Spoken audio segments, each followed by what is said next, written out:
Hello, assalamu alaikum warahmatullahi wabarakatuh. Waxaan leedahay gabadha Faadimo Xasan la dhaanahay anigu gabadh Oramaanahay. Alxamdulillahi rabbil alamin. Waxaan maanta Soomaalida ka codsanayaa farintani waxay u socotaa Soomaali ummadda Soomaaliyeed ayaan ka hadli doonaa. wax weeyaan walaalayaalow dhibkan haya waa taqaaniin dalkeeni waa la naga haystaa maanta raggeeni iyo dumarkeeni yaa la madhinayay maanta cadawgan hayay idinkana dhibku uu soo maray ummadda Soomaalidaan u jeedaa maanta Soomaaliland waxa ka dhacay dhib weyn raggeeni waa la leenayay oo waxa ka dhacay qaar baa la afduubo la dilayay oo maanta waxaan ku dhahay gaari inta laga soo dajiyaa laba niman la dilaa la yiri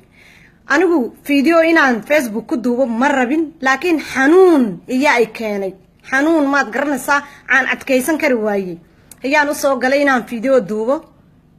anagu ummadda Soomaali iyo ummadda Oromo hadaanu nahay waa laba qoomiyo walaala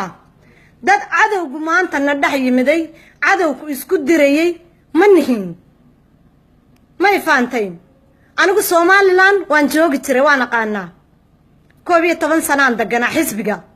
oo 3 caruuraan ku dhalay halka ummadda Soomaalida aan isla cunaynay aan isla cabaynay oo walaalanahay oo kala guursanayay ma faanteen maanta cadawga hayle maryan maaha nin muslina maaha nin dalka u dhashay dalka Oromada intuu ka yimiday Tigray ayuu qabsaday ma faanteen maanta ay noqotay wadanka sidoo kaga baxayo garan leeyay markay dhalinyaradii Oromadu u kacday oo dagaalka ku bilowday maanta dhalinyaradeennu madhinayay dumarkeennu madhinayay oo raggeenu madhinayay ma faanteen dhibkan haya idinkana uu soo maray genocide baan haystay annaga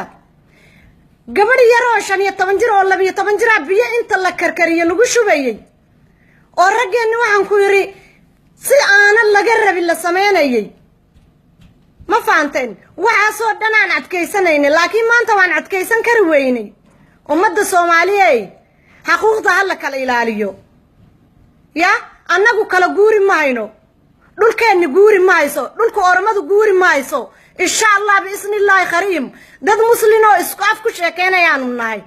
oo dad muslimiin oo isku wadan oo isku jaaraan nahay oo isdhex deganaan nahay Tigraygu uu naga guuraya insha Allah waan xoroobi doonaa Tigraygu uu naga tagaya laakiin annagu kala guuri ma hayno dhulku haday nala ragmato mooye Oromadu dalkiisa ka guuri ma hayo Soomaaliduna xuduudaanu nahay kala guuri ma hayno ma faanteen xuquuqda inaan kala ilaashano way fiicantahay walaalayaalow ma garateen masaakiinta maanta wajac la lagu leenayo oo Soomaaliland lagu leenayo banaanka ku quban oo jigjiga lagu leenayo gaari la'aan ku dhacdo jigjiga inta laga soo raray Hargeysa jigjiga lagu daadiyay gaajo iyo aruurtii ku hormarinayso oo ooyayeen biyo lahaan gaajada ku ooyayeen waa ummad muslimiin oo sidiina wax shaadanayay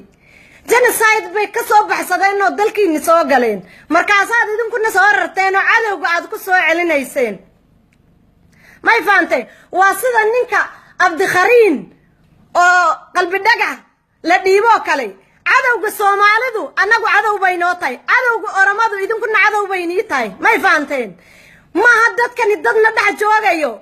Soomaaliya anagu kala guuri ma hayno taa ogaada meelna kala tagi ma hayno taa ogaada Soomaaliya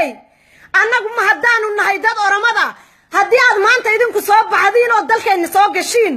nidindiyay ma hayno cadawga nigu elin ma hayno ummad muslimiinaanu nahay oo ashaadanayaan nahay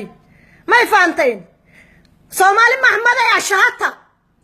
ashaato xishooda isla yaaba waxaan maanta qaylada iga keenay waa xanuun aan isku adkeysan kari waayay oo dadkayga madhanayay dumarkeeni yaa la reeb gareynayay waan adkeysan kari waayay gabadhii yar oo 12 jir oo 9 jir la afduubayo oo waxaan ku reeb lagu sameeyay ilma yar oo dalka waxaan ku yiri waxa laga soo rarayo meel ummadda niga soo baxsatay oo faqashka ka soo baxsadeen oo nidhax galeen ba soo raraysiin cadawgu dhiibaysay cadawgaas uu dilaya maxaad ka faa'iideen Soomaaliyeed waxba annagu laakiin kala guuri maayno